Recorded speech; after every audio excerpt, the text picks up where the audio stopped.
This is draft season, presented by Moody's, a proud partner of the New York Giants. Decode risk, unlock opportunity. Learn more at Moody's.com. We are live from the Hack and Sack Meridian Health Podcast Studio. Keep getting better. I am John Schmeelk. As always, we are joined by Tony Pauline from SportsKita.com. Only a week away from the NFL draft. It is coming fast and furious. A busy show today. We have about 18 questions from fans. They've done a great job of getting them in. A lot of them are Giants related, but we will get to the ones that are not Giants centric. We have our first round grades from both of us, and then we have our sleepers in this year's draft. So we'll try to motor through this as quickly as possible so we have some time. Tony, anything on Sportskeeda coming up that fans should keep their eye on before we get going? Just all the breaking news as to what teams are bringing which players, the chatter amongst the what trades could happen or what teams could be looking to trade. That's going to just get louder and louder and louder as we get further away from final draft meetings and closer to the actual event itself. And then next week, we'll have Tony's final mock draft, or at least close to it. That'll be recorded on Tuesday. I think he might have a couple changes before we get to draft night, but that'll be all of Tony's latest intel on what he thinks they're doing in the draft. And he's going to make all the picks, and then it's my job to pick them apart a little bit and to push them on stuff. So I'm going to have fun with that because I have nothing on the line, and Tony does. So that'll be fun for me. All right, Tony, why don't we go through your first round grades here? How many total did you have, and who are the players? Then I'll give you mine and we'll talk about the discrepancies between the two. I had 21, which a lot of people are going to believe is a big number for this year. So I had 21 solid first round grades. I'm pretty. I feel pretty good about this. Guys at the bottom of the list, Tyler Warren. I know a lot of people love him. I don't know that, in ordinary drafts, he deserves a first round grade. I gave him a first round grade. Josh Simmons, you have to factor in the injury. Does he deserve a first round grade missing half the season with that knee injury? He's still a terrific left tackle. And then, the conversation piece that everyone's talked about literally for, more than a month now is Shedeur Sanders. Does he deserve a solid first round grade? I gave him one primarily because of what I saw in 2023, and I think he can be a good starting quarterback in the league. I don't think he's a franchise quarterback. I don't think he's worth a very, very early pick in the draft, as I reported yesterday at Sportskeeda. But he is on your first round list. So I'll go through them. I'll start at the bottom and I'll go to the top.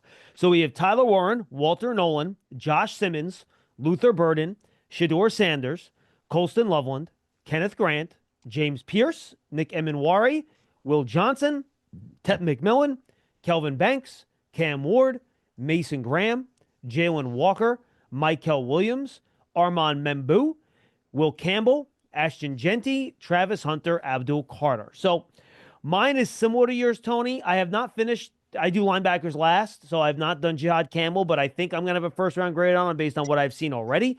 So I have him in my list. I have Kelvin Banks, Kyler Warren, Colston Loveland, Mike Green, Josh Simmons, Michael Williams, Derek Harmon, Armand Membo, Will Campbell, Jalen Walker, Tet McMillan, Mason Graham, Ashton Genty, Travis Hunter, and of course, Cam Ward. So that's my group. I have right now 3, 4, 5, 6, 7, 8, 9. Let's see, 16, 17 if you count Campbell. So I have a little bit fewer than you. I had a couple late adjustments, and we can start getting into the differences here. I did not put any corners into my true first round grades. I have both Barron and Johnson as kind of first, end of first, beginning of second type of deal, kind of like that borderline category. But you have Will Johnson in there. How close was Jahdae Barron into getting into your first round grade list? No, there's a significant difference. I think that Barron, is he a slot corner? Is he an outside corner? I know that Will Johnson, based off of 2023, could be a number one outside corner. I think that Jahdae Barron's still a little rough around the edges. Now, the pessimist will say, well, look at Will Johnson in 2024, how poorly he played with the injury, gave up a lot of receptions, and that's a legitimate complaint.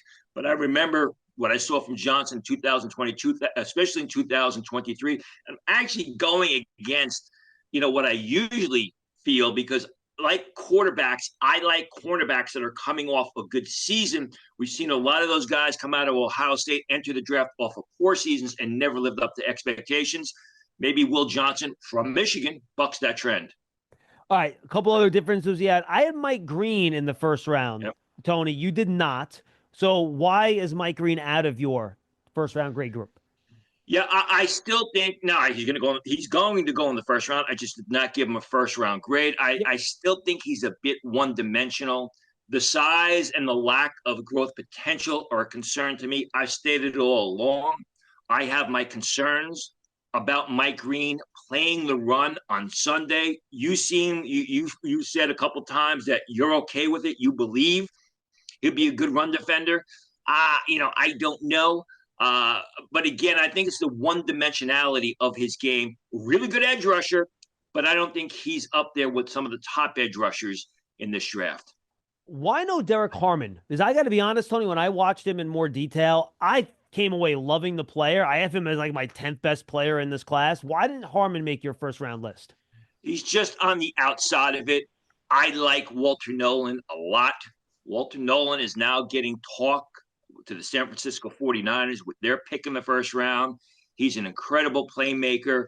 I thought that Harmon just struggled getting off blocks where Walter Nolan was more of a penetrator. I like Nolan, comparing him to Nolan. I like Nolan's ability to his growth potential. Harmon also does have some growth potential. Harmon, Barron, Golden, Green, Campbell, and Connerly were just on the outside. I have first, second round grades on them. So they were just on the outside of being surefire first rounders on my board. That's funny. My first guys out too, Tony, were Barron, Golden. I had Egbuka in that mix too. Kenneth Grant and Connerly. So those were and Will Johnson. Those are the first guys out, and then Ezaraku's my next. Those are the kind of the guys that I at one point I think I had all those guys with the first round grade, and I decided to slide them down a little bit to be. I'm trying to be a little pickier here in terms of to be a bit a little tougher on the guys, but those are my first guys out of round number one. We both Now have let me ask you. You don't have a first round grade on Matthew Golden, do you? No, I do not. And neither do I. I mean, but Matthew Golden could end up as the 12th pick to the Dallas Cowboys. And I didn't hear you say you don't. It seems to me you don't have a first round grade on Ted McMillan either. No, I do. I have. Okay, I have Tet. I might have missed him on my list. He's my sixth player in the draft. I love Tet. I'm probably higher on him than most. As am I. I like him, Tony. I know a lot of people talk about it seems like he's gliding sometimes and not going all out. I think he's just pacing routes. I don't not that concerned with it. I think for a guy that size, he's really good after the catch. He's got wiggle to him for a guy that size. He's fast enough for me. And I think Golden, by the way, is going to be a great number two. I think he's a really good route runner. He can catch the football. He's not as fast as his time speed, but he's fast enough. Like if you put him across from CeeDee Lamb, I think that'd be a great kind of like the way Jordan Addison's a good compliment to Justin Jefferson, right? I think Golden is like a Jordan Addison type of player. And he's only going to get better. I mean, he has played a lot of college football, but he was at UTSA before Texas. So I think he's only going to get better. I disagree with the fact that the criticisms of Ted McMillan is going to have speed. He was on a very marginal team last season, yet he always found ways to get open, always coming back to the football. He doesn't have the great speed, but he's got it going on between the ears psychologically. He's got great football intelligence, which I think really helps a lot, and his ability to read the defense, know what his opponent, the cornerback or the nickelback is going to do, find the open spot. To me, that really makes up for the fact that he's not a 4.45 guy. The other guy I went back and forth on that you have in and I don't is Nick Emanwari, Tony, who I think is look, in terms of promise, I think it's fantastic. The way he moves for a man his size is just insane. I just wish I saw the physicality to match the size a little bit more often with his tackling.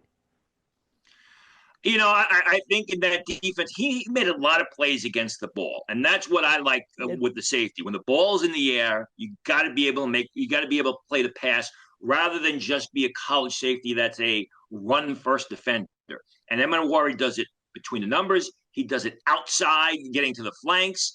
I think the concern with him is Is he going to be able to play a free safety position at 220 pounds? Are you Yeah. going to be able to line him up over the slot receiver being that big? But you know what? The Ravens showed what you can do with a bigger safety in Kyle Hamilton. And I'm going to worry he's 4 tenths faster than go 3 tenths faster than Kyle Hamilton. All right, three other guys I want to mention. You have Pearson. You have. I think he's a little one dimensional for me, Tony. I worry about the power factor. I feel better Yep. about Green and his strength and power than I do Pierce, which is why I have I think Green a thing up and you have Pierce the thing down. And I have Pierce the thing down. Luther Burden. I can't get past him in that offense. I think Egbuka and Golden are both better players than him, but I understand the promise and he flashes some stuff that's special. And then we already kind of talked about Walter Nolan, but I'm worried about those other two. Here's the thing about Pierce: 6'5", 245 pounds, runs and plays to a 4.47. I understand the fact that he looks like a stick figure out there because he's so tall and thin. He doesn't show a lot of strength, but he's a younger guy. So Yeah. at 6'5", he should be easily able to put on another 10 pounds to 15 pounds just as he gets into an NFL weight training program and his body just physically matures. So I have Pierce rated because I think he's a good player now. I think in time, if he focuses on what has to be done off the field, he can be an outstanding player. And, you know, you watch the film, he's more than just an up the field guy.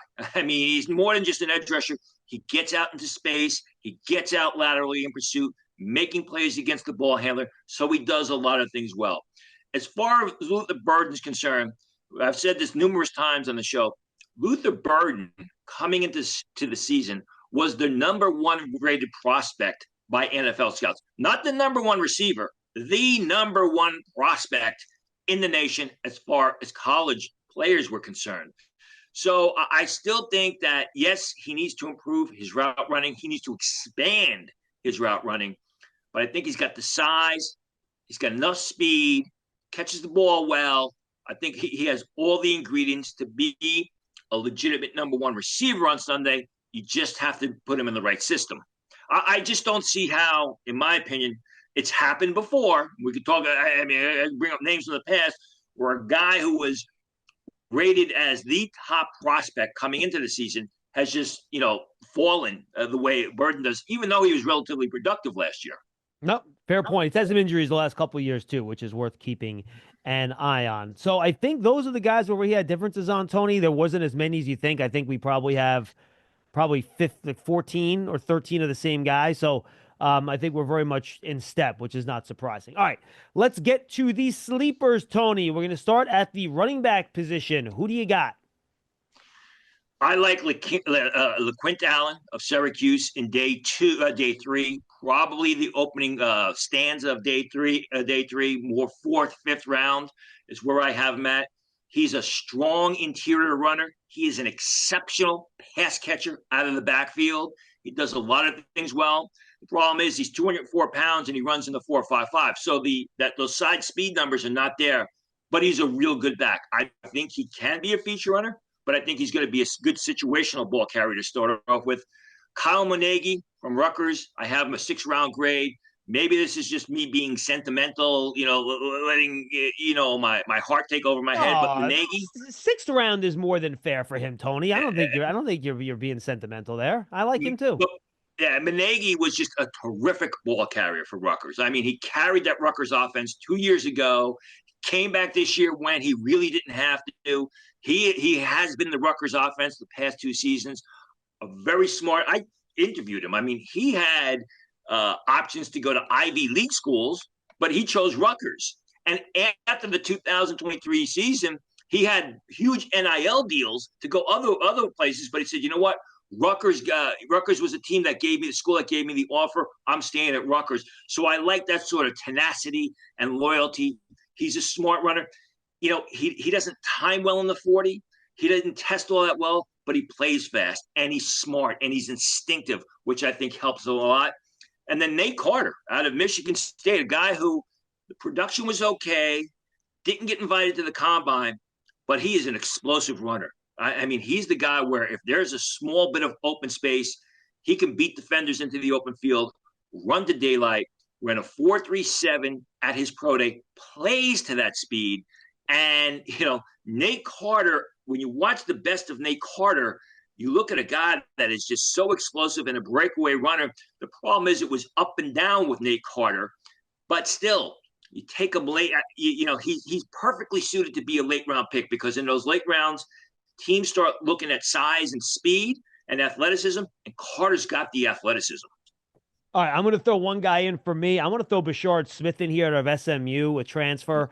He was a wide receiver, converted to running back, but he's got some stockiness to him. He's not some 180-pound running back. He's almost 200 pounds. He bounces off tacklers. He has great contact balance. He has juice, good acceleration. He makes guys miss. Now, is he ever going to be your carry the load, 18 carry a game type of guy? No, but if you give him 10 carries and 5 or 6 catches in the pass game and touches in the pass game, I think he could be a really good explosive part-time player for you. And I'd be thinking about him as early as round 4, to be honest with you, or maybe even late round 3. I was really impressed with what I saw from Bashard Smith on tape. Yeah, I think as you mentioned, former receivers just got to learn the running back position. Yep. Like to see a little more physicality in his runs, but I'm sure that will come in time. Sometimes he bounces too much, and I think that's part of him being an inexperienced running back. I'm with you on that, Tony. All right, let's go to wide receiver and tight end. Who do you like? I mean, Joshua Simon out of South Carolina, I have a 4th-round grade on him. Some teams have him much later on. 6'4", 239 pounds, ran 4.65 at the combine, plays to that speed, plays athletic football, not much of a blocker, but they really didn't ask him to block. He gave effort when he was used as a blocker, primarily in motion, catches the ball well. One of those guys that is almost an overgrown receiver, if you will, and plays the tight end position like a receiver. I like both Arkansas receivers, Andrew Armstrong. Me too. And Isaac Tesla. Armstrong is a guy, the production was there 2 years in a row. Whenever you watch the Arkansas film, he's making a contested catch. He's got a long frame. He's got long arms. He catches the ball incredibly well. The question about him was speed. He goes to his pro day. He runs in the low 4.4s. So the speed is there. You just have to transition that speed onto the football field. Isaac Tesla has the size, has the speed, good pass catcher. The productivity is just not there. Transfer from Hillsdale College, kind of got better and better the last 2 years he was at Arkansas, blew up the combine. I think he's got tremendous amount of upside. You can take him in the 5th round. You could have a terrific pass catcher, terrific receiver moving forward, terrific number 4, potentially number 3. I like Carter Runyon, a former receiver who moved to tight end last season. We saw him at the Shrine Bowl. Again, a bigger tight end who plays the position like a receiver, which is his former position, catches the ball extremely well, knows how to get open, more of a move tight end. I have a 6th-round grade on Runyon, had a decent pro day. If he gets drafted, it's going to be very, very late. One guy not on my list, and I didn't have him on my list because I think he's a day 2 pick, and he may fall into day 3, is Rondé Gatson of Syracuse. Again, former receiver who played tight end this year, caught the ball extremely well. We saw him at the Shrine Bowl practices, 245 pounds, and he didn't slow down a step. I mean, he was quick. He caught the ball exceptionally well. He's able to get downfield. And I've said this time and time again, the Joshua Simons of the world, the Rondé Gatsons of the world, Elijah Arroyo, I firmly believe these guys 2 or 3 years down the road will be the best tight ends to come from this year's draft. All right, I'm going to throw one more name in here, and I don't know if he's a sleeper because I think he's probably going to go in the 3rd round, but I don't know. We haven't talked about him a ton, and I just watched him this past week. I think Torrey Horton from Colorado State is an excellent football player. His production is fantastic. I know he dealt with an injury, but just look at the last couple years before that. He was a sophomore, and he was, having 1,000-yard years. He's tall, Tony. He's quick in and out of his breaks. He's fast. He's a frequent target. I think he's going to be a really good player, and I think a team's going to get a good steal on him coming off that injury at the end of day 2. A lot of upside. I have him as a day 3 selection, but still, I mean, highly regarded by scouts the last 2 years because he could have entered the 2024 draft, decided to go back. I think he played 6 games, had 25 catches or something before the injury set in on a Colorado State team that wasn't that great. But he's got a lot of upside. And to your point, he's been well-liked in the scouting community for a couple of years now. All right, let's go to the defensive line position here, Tony. These are more your interior types. You got a couple defensive ends in this group too. I think you Warren want to Brit. go offensive line first. Oh, I missed offensive line. I'm sorry, Tony. Thank you. Offensive line, yes. You have Yeah. Jalen Travis out of Iowa State, Drew Kendall out of Boston College, and then another Shrine Bowl guy, Gerard Christian Lichtenhan out of Oregon State. Yeah. Jalen Travis, the Princeton transfer, who played right tackle. I mean, he's tall. He's 6'7", 6'8", bends his knees, blocks with leverage, fundamentally sound, but he's also nasty. I mean, he is a guy that is powerful. He likes to play nasty, violent football, drives defenders off the line, run blocking. Not a bad pass protector. It's not that he's a stiff, small area guy, moves his feet, just doesn't have classic left tackle footwork. We saw him last year at Iowa State. Then we saw him at the Senior Bowl, and he played with that way throughout 3 days of Senior Bowl practice. Love the way he uses his hands. I think that this guy is got starting potential at the right tackle spot, and he's going to be a day 3 pick. Drew Kendall, obviously the son of Pete Kendall, the former first-round pick guard from Boston College, a terrific center, smart, understands the position. You can tell his father was a former NFL player, gets the most from his ability. I have him right now as a 5th-round pick. You can get centers in day 3 that turn out to be real good starters on Sunday. And I think Drew Kendall's one of them, a guy who's overlooked, wasn't invited to the Senior Bowl. We saw him at the Shrine Bowl. He's very workmanlike. He's not exceptional. He's not an incredible athlete, but he's very workmanlike, and he's football smart. A Gerard Christian Lichtenhan, like you said, we saw him at the Shrine Bowl, and you can't miss him. The No, you guy's can't like 6'9", 330 pounds. He is a massive lineman, but he's not a big, stiff guy. He's not one of these guys that just beat people by smothering them, by engulfing them. He blocks with good fundamentals. He keeps his feet moving in pass protection. Obviously, he's a right tackle. I think he's going to be a 6th, 7th-round pick. Some people have him earlier, but I think he's a real good developmental guy. Once you bring him along, he could eventually break into a starting lineup 2 years down the road. Actually transferred from Colorado to Oregon State, where he played last year. I thought he was one of the bigger combine snubs. Should have gotten an invitation there. You know, you think of a guy that big, you think, well, he's an immobile guy. Not at all. Watch him. Moves well to the second level. Real good in pass protection as well. Yeah, I want to throw a couple guys here real quick. The Boston College offensive tackle, Ozzie Trapillo, he might get a little higher than people think. We haven't talked about him a ton. I think, he's a right tackle, not a left tackle. He's a big power guy, better in the run than protecting the passer, but I think he could be a solid pro. And then I want to throw Willie Lampkin out there, Tony, just because he's such a good blocker. He's tiny. I know he's 280 pounds, but he's short, but he's got long arms. And I just think he's a good football player, and I hope a team gives him a shot at center.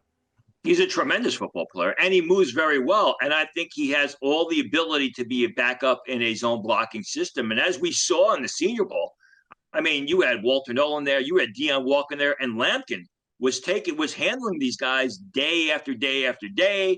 And it's kind of funny. He's 5'10" and change at the Senior Bowl, 270 pounds. Yet, every snap he came out the winner. So don't know if he's going to get drafted. If he gets drafted, he's going to be very late. I think he'll have every opportunity. And remember, he played center at the Senior Bowl, but he was a guard at North Carolina. So that versatility is going to help him when he's fighting to make a roster spot. All right, now let's go to the defensive line position here, Tony. You have Warren Brinson, who we saw at the Shrine game, was a disruptive upfield guy, bigger guy too, like 315. Vernon Broughton out of Texas. He's playing next to Collins inside. Jamari Caldwell out of Oregon, who might not be body beautiful, but at 330, 340 pounds, that guy can move. Ahmed Hassanin out of Boise State, who we talked a lot about as an edge player, and then Tyler Batty out of BYU, I believe is still coming back from an injury. Yeah, I mean, Brinson is a guy that's been on the upswing. We saw he was terrific at the Shrine Bowl, couldn't be stopped. He had a good combine. You come into the season, Nazir Stackhouse, his teammate, was the higher rated player.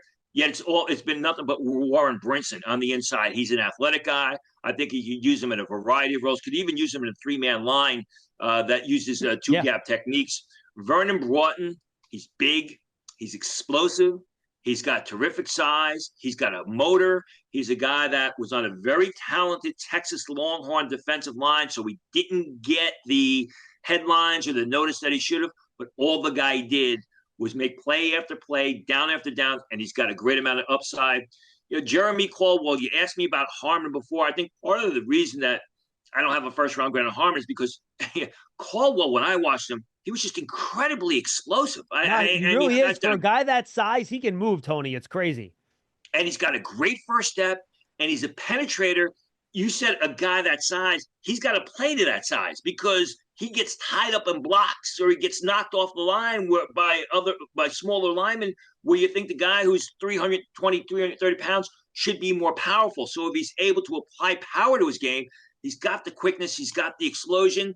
Ahmad Hassanian, just a great story. I think a 4-3 defensive end who can rush the passer, very athletic, needs to be protected, doesn't have great growth potential, but a guy who does a lot of things right. Ditto for Tyler Batty. Not a great edge rusher, but a guy who can rush the passer. He's a terrific run defender. He's very disruptive. If you watch the BYU film, he was the guy that they were constantly double teaming outside on the edge, which allowed his teammates on the inside to make a lot of plays. Late round pick, but I think he'll do well as a rotational defensive end in a 4-man line. Late round pick in the sense that I have a 6th-round grade on him right now. Why don't you roll right into your edge defensive end group, Tony? Yeah, Tyler Barron of Miami could go 3rd round. I have a 4th-round grade on him. Georgia transfer. When he's on his game, you can't stop him. I mean, he is explosive. He is athletic. He is a guy who's fast. Had a great combine workout, terrific pro day workout. Can stand over tackle, come out of a 3-point stance. Great upside. The motor's got to keep running on him. If the motor is running on him, you're going to hit a home run with Tyler Barron somewhere in the 4th round. Fadil Diggs of Syracuse, another guy, Texas A&M transfer, very athletic, ran in the 4.6s, the pro day. When you watch the Syracuse film last year, Diggs is all over the place when they're on defense, making plays in the backfield, rushing the passer, getting out into space. I think he's more of a 3-4 stand-up outside linebacker, although he could put his hand on the ground on occasion. And then Elijah Ponder from Cal Poly. Here's a guy who got 7th-round grades coming into the season. We saw him at the Shrine Bowl. Primarily came out of a 3-point stance to Cal Poly. Can play standing over tackle. He was a terrific edge rusher on the small school level. And then during his pro day, he ran 4.57 in pouring rain because Cal Poly does not have an indoor facility. So in the rain outside in inclement conditions, he tore up his pro day. Again, when you get into those late rounds, teams start to look at guys, size, speed numbers. That's why I think they look towards Ponder in day 3. And I think he's going to be a real good situational pass rusher on Sunday. Yeah, traits. All right, 2 guys out there out here, Tony. David Walker, who was like the smallish kind of round edge rusher. What was not East Carolina? Where is he from, Tony? Arkansas. Arkansas State. Southern Arkansas. Central Arkansas. Central Arkansas. He started Southern Arkansas, then he went to Central Arkansas. Multiple Arkansas, but he showed up at the Senior Bowl, and he was fantastic, man. Like no one could block him. So I just think for a guy like that, the traits aren't there, but you get him on day 3. I think you're getting a guy that can help you. And then I'll throw Antoine Powell-Ryland in there. We saw him at the Shrine Bowl, kind of a smaller, twitchier edge rusher, but I think he has some pass rush potential. So those are 2 guys out there. Yeah, and both guys, you can stand them up over tackle. You can also have them come out of a 3-point stance. I'm with you. All right, off-ball linebackers. Who do you like? Jamon Dumas-Johnson from Kentucky by way of Georgia. Going to be a 4th, 5th-round pick. More of a 2-down run defender, although he did make some nice plays against the Shrine Bowl when we saw him there. I mean, he is just a tough, nasty, punch-in-the-mouth type of guy. Stacks well against the run. Shows good instincts in pass coverage.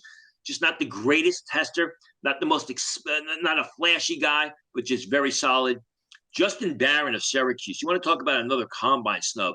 I mean, when we were at the Senior Bowl, Justin Barron was the best coverage linebacker in those one-on-one drills, where most of those linebackers were getting turned and chasing players all over the field. Justin Barron was actually covering them across the field, down the field.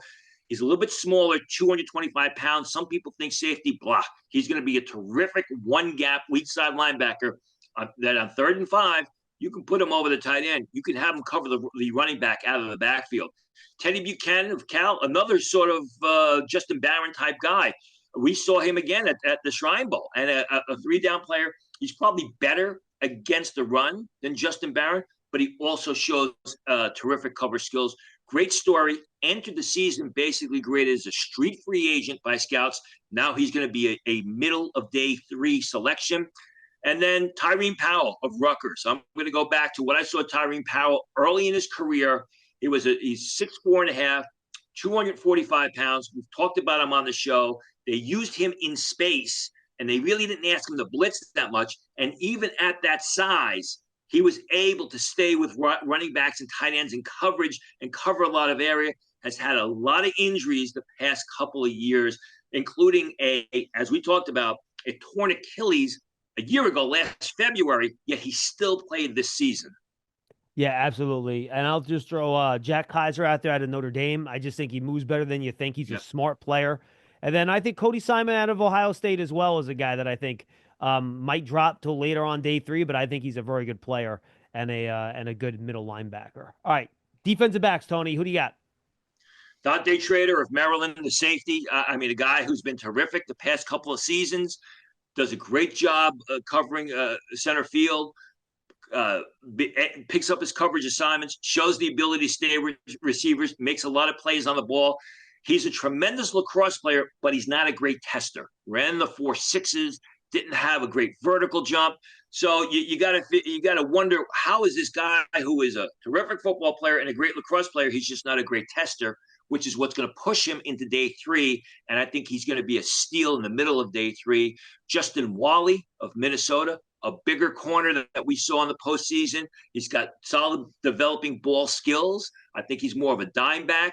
Marcus Harris of Cal, who I don't think he played as well in 2024 as I expected, but he's got size. He ran in the 4.3s at Pro Day. He's someone that's got a great amount of upside. You start him off as a nickel back and you develop him from there. And then Garnett Hollis of West Virginia, someone we saw at the Shrine Bowl who just made play after play after play. He's over 6 foot tall, over 200 pounds. I was shocked he didn't get an invite to the combine. Remember, a year ago, I think it was Beanie Cook out of West Virginia who didn't go to the combine, went in the very late rounds, and then did a great job for the Pittsburgh Steelers. I think Garnett Hollis coming out of West Virginia is next. I'll throw a couple names out there. Kobe Bryant, who I thought did a great job at the Shrine game. Really skinny, not heaviest guy, but man, he knows how to get after the football and cover guys. Impress man. Long, lengthy guy too. And then Dan Jackson, the safety out of Georgia, Tony. You know, we saw a lot of good stuff from him when he ended up testing. Finally, he ended up testing pretty well. So those are 2 DBs that I think people should keep their eyes on day 3. And Jackson is just a smart guy. You're looking at him as maybe a nickel safety, a third safety who can also play on special teams. Okay, we have many questions here, Tony. You guys did a great job getting them in. A lot of them are Giants-centric, which is fine. That's great. We'll get to those. But before we do, just a reminder, draft season is presented by Moody's, a proud partner of the New York Giants, uniting the brightest minds to turn today's risks into tomorrow's opportunity. Learn more at moodys.com. All right, Tony, we did not talk a lot about Shedeur Sanders when we talked about our first-round grades. That's because I literally have 5 different questions on him in our question section here. So if you want to hear about Shedeur, Tony's about to give you the lowdown, and I'll give you some of my take as well. All right, this one first. At NYG Tim, are there any concerns about Shedeur Sanders' leadership style, the way he's kind of talked about his offensive line after the Nebraska game and going after some Nebraska teammates on social media? What are you hearing on the grapevine about that? I've heard a lot of things that have not been verified that have raised some red flags going back to his days at Jackson State, where it was, hey, the offensive line, you got to do a better job blocking because I want to be the first guy from FCS to win a Heisman Trophy. Granted, that's all second and third hand. But where there's smoke, there's fire. And I think there is a concern. You want your quarterback to be a leader. You don't want your quarterback to be selfish. Obviously, the quarterback's got to be willing to call people out on occasion. But when the quarterback is selfish, that's a concern. And, again, I've not seen this myself, and you have to be careful with that. This is sometimes second, third-hand information. But those concerns are out there, and the more you hear about them, the more legitimate they become. Yeah, I have no idea if it's true about Shador or not, and I've replied to Tim on Twitter about this. This is why teams have scouting staffs, right? This is why they go to the schools, they talk to people, and they Right. meet with them, and they're going to have this information. And by the way, some teams might think differently about the player. One team might think Exactly. one thing, one team might think another. So I'm with Tony. Take all this stuff with a grain of salt. It's all second and third hand stuff that we hear on the outside, and the teams are going to have their scouts on campus both at Jackson State and Colorado, do their homework on these guys, and they're going to have a better feel for exactly what they are. I mean, the fact is this: Shador Sanders, who back in December we thought was going to be a top three pick, is in fact falling. I wrote about this at the combine because there are teams that don't have first round grades on him. When you look at him from a physical standpoint, he doesn't have a great arm. He doesn't have A+ arm strength. He really didn't improve his game. Fundamentally, there are a lot of questions. Does it mean he's not going to be a good quarterback on Sunday? No. But what it means is there aren't enough ingredients there for him to be a very early draft pick, or you can argue there isn't enough there for him to be a very early draft pick. And I think what I'll add to that, Tony, is what he's really good at is the stuff that I think it's hard to really quantify on tape. And when teams meet with him, if they see that he's super smart, they see some of these things working on the board with him and things like that, that'll translate well. That might allow some teams to fall in love with him when we're just looking at tape. Obviously, our evaluation there is somewhat incomplete. All right, here we go. New York Ben, 1963. If Shador Sanders is there at 3 and you pass on him, who would the Giants starting quarterback be in 2026? I say this because that is the only quarterback move you can control yourself. To me, if you're in position to draft a top quarterback in the current draft, you cannot pass that up. Well, what I'll say to that, Ben, is it all depends what your evaluation of the player is. And I don't know what the Giants think of Shador Sanders. Tony doesn't know what the Giants think of Shador Sanders. If they believe he's going to be a 10-year franchise starting quarterback and that's their evaluation, they should absolutely pick the player. No doubt about it.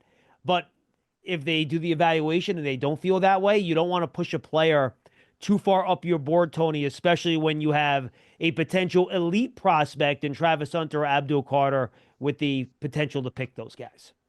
You also got to look at the situation, and the situation is the same in Cleveland, where you have a general manager and a head coach who have to get some immediate returns in 2025. So if you're selecting that early in the draft, what the questioner said is right. That's why the Tennessee Titans are going to take Cam Ward, not because they think he's going to get they're going to be a winning team in 2025, but 2026, 2027, 2028. You're looking at a coaching staff that needs to play, if not winning football, incredibly productive football in 2025. And you're more likely to do that with Abdul Carter rushing the edge or Travis Hunter catching passes than Shador Sanders either sitting on the bench or being behind center making mistakes. Yeah, it might be tough for him to beat out a Russell Wilson early in the year, to be quite honest with you. So yeah, I totally get where you're coming from in that, Tony. All right. So to follow up on that, let's say he does not go early in the draft. This from at Tootie Rad. Realistic and non-biased opinion on where Shador might go if both the Browns and the Giants do not draft him. And we should bring up the news, Tony, that came out. Derek Carr has a shoulder injury. There's a chance he might not play this year, which I Right. think makes a Saints possibility at 9 more in the cards. What do you think? For my prior two mock drafts, I had him going to the Saints at 9. The last mock draft, I had him going to the Steelers at what, 21? I agree. Everyone's talking now about, well, the Derek Carr, the shoulder might not play in 2025. Are you going to tell me that you're going to you're going to slip Shador Sanders in there for Derek Carr and you're going to get the same results? I mean, the Saints should draft Shador Sanders because they think he's the best player and that's their quarterback of the future, Yep. not for 2025. I think, with the Steelers, Aaron Rodgers is still in the conversation there. They need a quarterback moving forward. That's why I had him going to the Steelers. Listen, there are some teams that don't have a first round grade on Shador Sanders. So he could drop a long way. All right, let's go to at Kevin NMC 411. Tony, I'll take this one. If ownership, Joe Shane, Brandon Brown, Tim McDonald, Dennis Ickey, Dable, etc., and John Mara are deliberating on Shador at 3, who makes the final decision? It's going to be Joe Shane. That's the general manager's job. The Giants ownership group, John Mara, Steve Tisch, and their families, they empower the general manager to make those decisions. Joe Shane, again, you want to build a consensus, especially if you're picking a franchise quarterback, to everyone be on the same page. You don't want to split room in that situation, ideally, but eventually it would be Joe Shane that makes that tie-breaking vote. All right, final question on the Shador stuff at the top, Tony. Could you see the Giants wanting Shador, but instead of passing on Carter or Hunter at 3, they're able to create a little bit of a bidding war, trade down a couple of spots with Jacksonville and New England, drop down 1 or 2 spots. You don't get Hunter or Carter, but you get at least another day 2 pick for your trouble, because theoretically you would think you can still get Shador at 4 or 5 if you move down 1 or 2 spots. And I imagine both Hunter or Carter would be in demand for both Jacksonville and New England. Well, there's a lot of hypotheticals and scenarios there. All I'll say is if the Giants are sold on Shador, I think it makes more sense for them to trade down and take him later on in the first round than to take him at 3. Fair point. Okay, here we go. Now let's move on to the non-Shador portion of our programming. At AFC 5253, as the Giants general manager, I'm putting you in that chair, Tony. If given the choice between Travis Hunter and Abdul Carter, who would you choose and why? I'm taking Abdul Carter because number one is he's the top rated player on my board. So you get the top rated player with the 3rd pick of the draft. He's also a potential impact defensive player. And long before it was a quarterback league, every team in the draft wanted to come away with that impact defensive player. Giant fans, old Giant fans, remember Lawrence Taylor, the impact defensive player. Where are you using Hunter? I've always had him on my receiver board. More and more people are now starting to talk about him as a receiver, but still, I like him at receiver. I just love Abdul Carter's ability to be a 3-down defender as a pass rusher, playing space more, and I think it brings more impact. Yeah, look, to me, this is a close one. Both players are really good. They're the top 2 players on in my opinion, and I think a lot of people's opinion as well. I would think either pick would be a slam dunk. I like the fact that Hunter, you get a bite of the apple in 2 spots. If he doesn't work in one, you can use him at the other. He's healthy off the field, personality wise. Everyone says he's just a fantastic kid, but I think he has some things to work on at both spots too. Abdul Carter, if he checks out health wise, look, he plays a premium position. There's been Von Miller comparisons with him. He's an excellent pass rusher.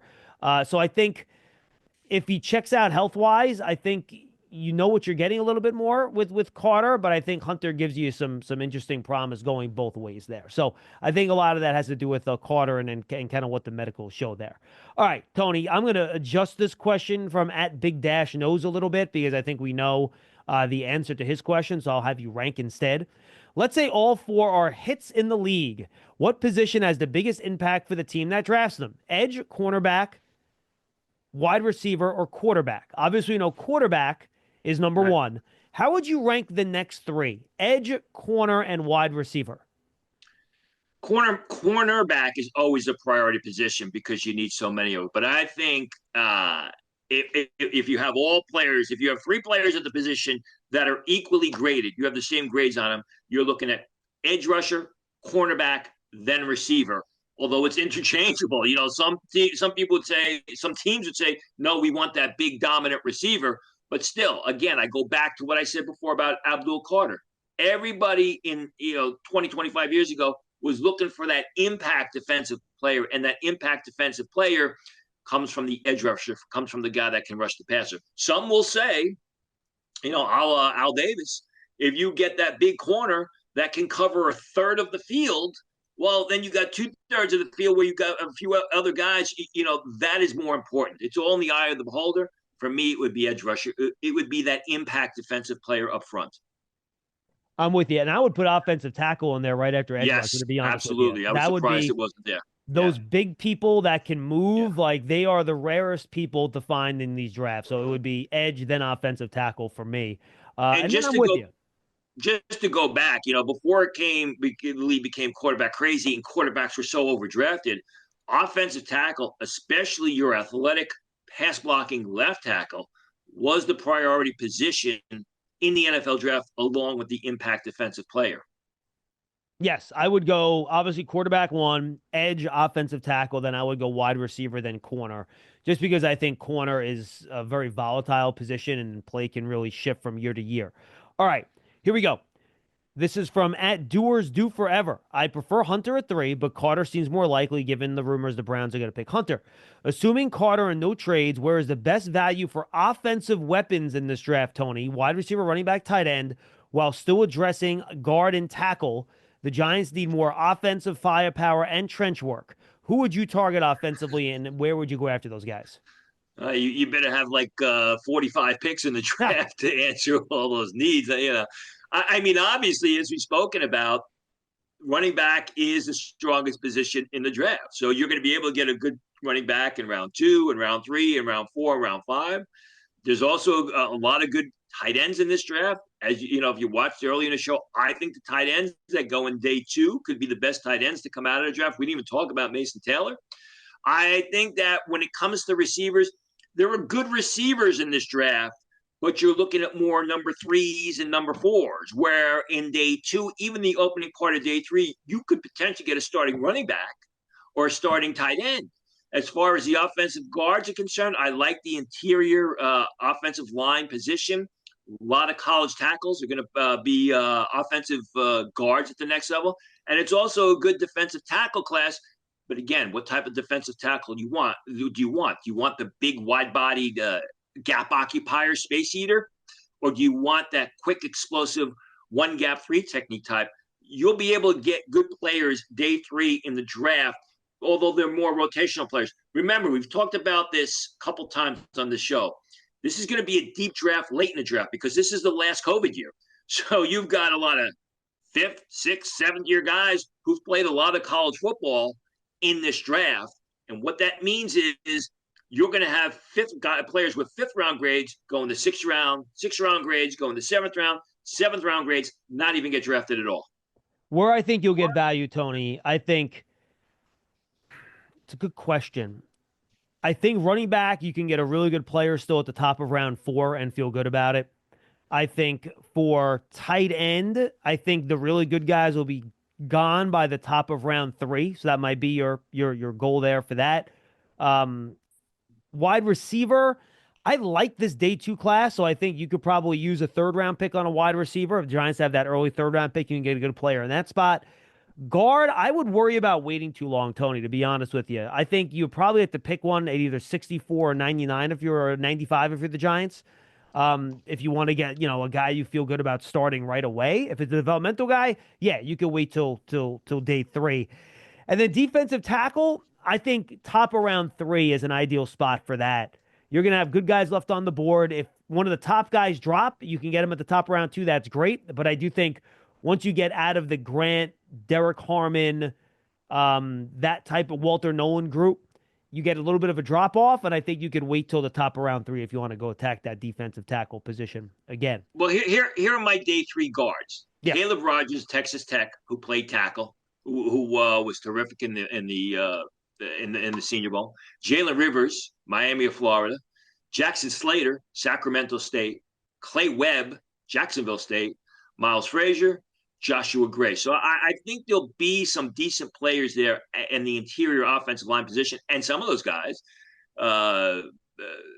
Jackson Slater as well as Joshua Gray, are projected to be centers on Sunday. All right, let's go to the next question here. Let's go to the 4th round, 105. Thinking offensive line for the Giants. What would be a good value and realistic option here? I think you already just touched on that, day 3 guard, yeah. So we already answered that question. What value players could there be in round 4 or 5 at the skill positions on offense? Running back, tight end, wide receiver. Who do you like in that range at those spots? Well, running back, what do you say, round 4? I'm sorry? 4 or 5. Right, okay. Where does Jordan James of Oregon go? I mean, Jordan James could fall in the 4th round. I think he'd be great value there. Ty Felton, the receiver from Maryland, 3rd round type player, but eventually some of these guys are going to get pushed into the 4th round. Keandre Lambert-Smith of Auburn by way of Penn State. There's a guy that for whatever reason has basically fallen by the wayside, tested incredibly well at the combine, caught the ball very well at Auburn last year.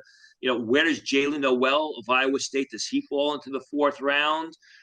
Tez Johnson, we mentioned LaQuint Allen. You'll be able to get good players at either position, fourth, fifth round area. How about tight ends, day three? Who do you like there? I mentioned Aronde Gatson. I mentioned Joshua Simon of South Carolina. If Joshua Simon is there in day three, although I have what do I have on him right now? I have a fourth round grade on him. Harold Fannin, is he going to go day two, or can he slide into the fourth round? Thomas Fidone, I mean, a guy who needs some development. He's not going to be a week one starter for you, but could be a real good player down the road. I mentioned Aronde Gatson, who could be very likely going to be a day three player, although I have a third round pick on him.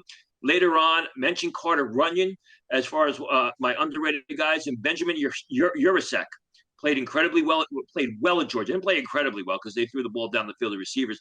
Came from Stanford, was a pass catching machine at Stanford. Excellent size, ran, I believe, 4.64 at his pro day at 242 pounds, 6'4". Going to be a late round guy, seventh rounder. Excellent value there. All right, now we're getting into some non-Giant questions here. At wide nine Giants, how much of Jalen Milroe's deficiencies were from the system? Yeah. If it isn't broken, don't fix it. Hate the too commonly comparison, but Josh Allen had a lot of erratic throws in college. Any parallels to draw from there?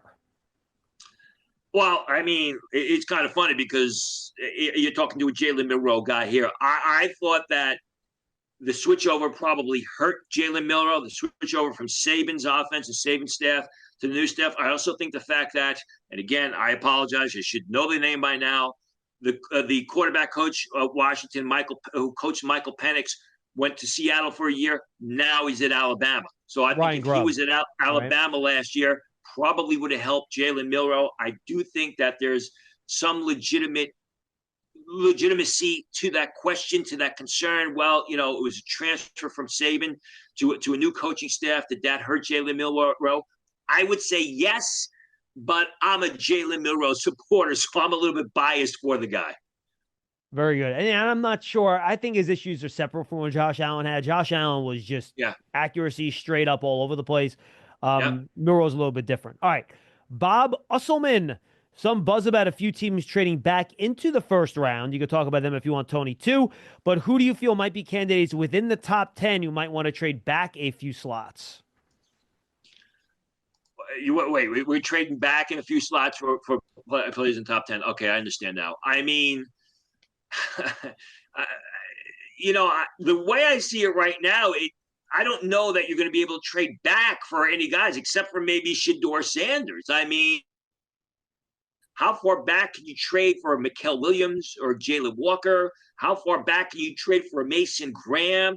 So it seems pretty cemented up top. I don't know that, you got to be careful because I think if you say, well, we're going to trade back and get Mason Graham, he could be gone. I mean, if he's not gone by the Jaguars pick, he's going to be gone. The Raiders will probably scoop him up. So, I think it's more of maybe a team trading up because they think that Tyler Warren may not drop to their spot. Team trading up because they want to get one of those offensive linemen and ensure themselves of Kelvin Banks. But I don't think either of those guys, except for maybe Warren, are top 10 picks. All right, let's go to @Andrew_Nevins. What do you think the range is for Josh Simmons? Are the good teams later in the first round better positioned to take him to give him some time to recover, or are they into compete now mode and when fewer guys with health and recovery questions? Well, we'll find out, right? I mean, if a team takes him in the middle of the first round, they think that he's going to be on the field in September, or they expect him to be on the field in September to compete for a spot. I have the Kansas City Chiefs taking him. I mean, their offensive line is a disaster. Yeah, I know they signed Jalen Milroe, but I think even signing Jalen Milroe, you bring Josh Simmons in, you will give him some time. I mean, the answer to the question is we're going to see on draft night. I mean, one team to watch, I guess, would be the Houston Texans, who need a left tackle. Do they look at Josh Simmons? Do they take Josh Connerly, to fill that left tackle spot? That would be one area. Earlier on, maybe the Rams select after. So no, I would be surprised if he goes earlier than that. All right, let's go to at Book D2 with all the talk about defensive interior and defensive tackle depth in this draft. How do you distinguish these prospects in terms of height, weight, scheme, and suitability for a team like the Giants? Look, I think it depends what the Giants are looking for. Do they want a bigger run stuffer next to Dexter Lawrence? Or do they want an upfield guy? And that's how you separate these, right, Tony? Or Right. do you want to, is it the 0 to 1 technique, or is it the 3 to 5 technique guys? Is it Right. the guys that are 320 to 330 or the guys that are 295 to 305? That's how you separate this group. And the good thing about this class, Tony, is you got plenty of guys in both those camps. Yeah, let's look at two guys in the third round. Omar Norman Lott from Tennessee, 6'1.5", 291 pounds. By the way, Tested Tony, real well. quick, on Lot, do you take a lot out of the fact that his listed weight was like 25 pounds heavier than what he weighed in at the combine? No, Okay. because he played. Even if it was, he was incredibly explosive. I mean, on film, he's not a heavy guy. I mean, he's an explosive first step guy that was able to penetrate the gaps, get behind the line of scrimmage, and make plays and disrupt the action, whether it was sacking the quarterback or making a tackle for loss. And then on top of him, you got Jordan Phillips, 6'1.5", 312, 315 pounds, more of your zero technique nose tackle type who did exactly that at Maryland, didn't have great production. It gets berated because of the lack of the production. But if you watch the film, he was occupying two blockers at a time to allow his teammates to make plays on the ball. Although he did show some pass rushing Yeah. skills, some athletic ability at shrine ball practices when we were there.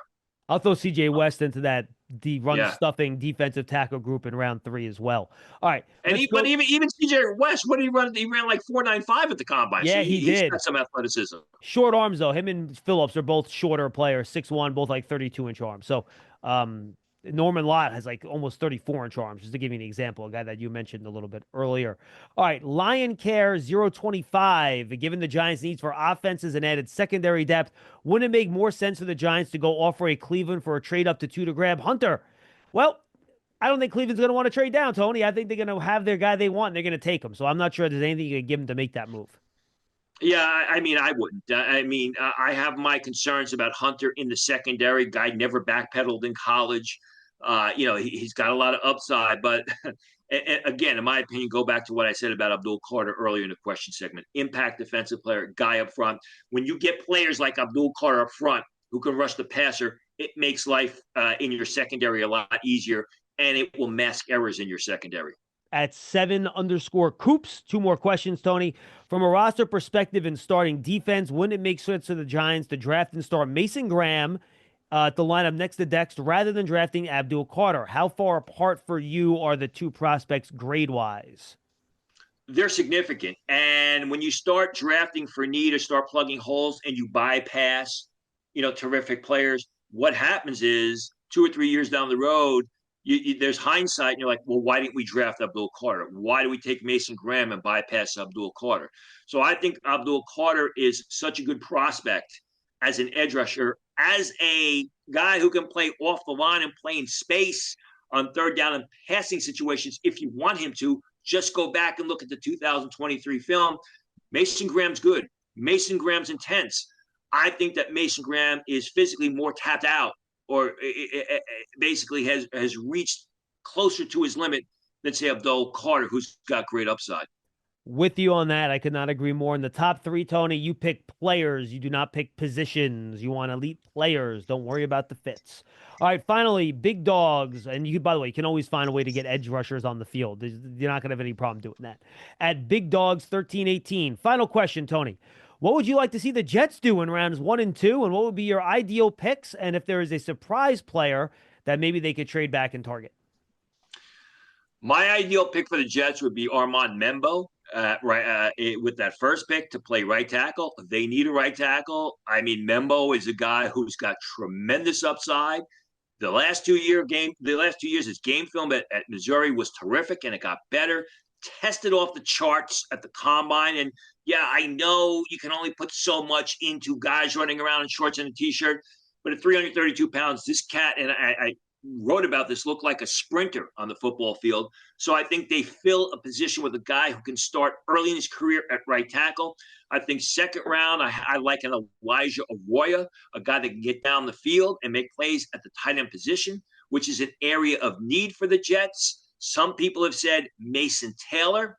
Okay, I can understand because Taylor brings more as a blocker. He just doesn't have the downfield juice, as term John likes to use all the time, compared to Arroyo. If they trade down, what are they trading down for? I mean, I think that they would. I think they could trade down if they get a large package of picks. Maybe you look at a tight end later on. Maybe you look at one of the offensive tackles later on. Maybe you look at a receiver later on, and Mecca Ibuka. You pair him up with another former Ohio State receiver, but it's going to have to be a significant package. Tony, good stuff, my friend. We talked about what you're going to have at Sportskeeda coming up. Enjoy making a lot of phone calls and finding all the news and rumors over the next week, and we'll reconvene next Tuesday. See you then, John. That's Tony Pauline on Draft Season, brought to you by Moody's, a proud partner of the New York Giants. From the Hack and Sack Meridian Health Podcast Studio, keep getting better. Enjoy the next week, everybody. We'll be back with our final draft season before the draft next Tuesday. Then we hope Tony will be joining us on our WFAN shows on Wednesday night and Sunday morning around the draft. That and a whole lot coming your way right here on our Giants coverage of the draft and the Giants Huddle podcast as well. Stay tuned. Enjoy it. We're only about a week away.